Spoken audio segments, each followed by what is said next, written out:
Welcome back. Let's continue practicing how to use triangle proportionality theorems. Which statement is false? Last time we used triangle proportionality theorem.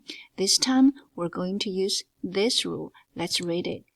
If three parallel lines intersect two transversals, then they divide the transversals proportionally.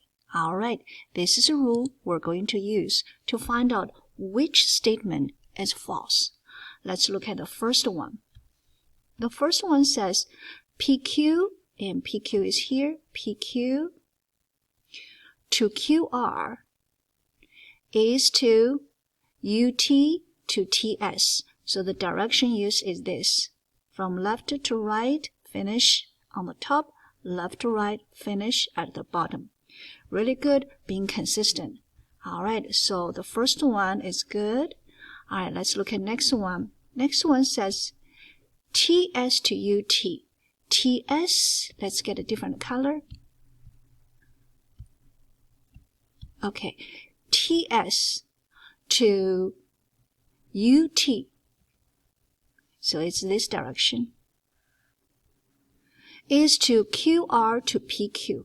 QR is here and PQ is here. Also this direction.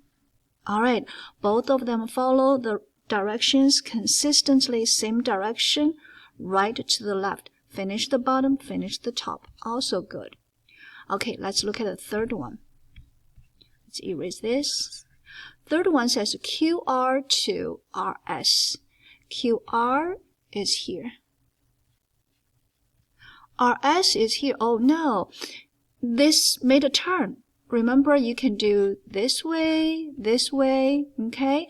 And where you do left to right, all of a sudden you made a turn. That's not right. So this one definitely is out. Okay? To make sure we'll understand this, you can say PQ to QR is UT to TS. RQ to QP is ST to TU. I hope I still have you following me. Alright? So direction is really important. Okay, let's look at that last one. Since you already found the one that is false, we can put it here. But let's go ahead and check 4. 4 says PQ to QR. PQ is here. PQ, let's get different colors. PQ to QR.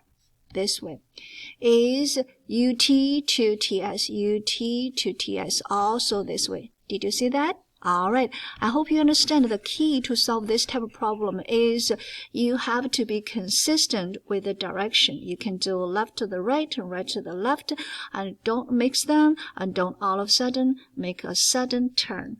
Alright, happy learning.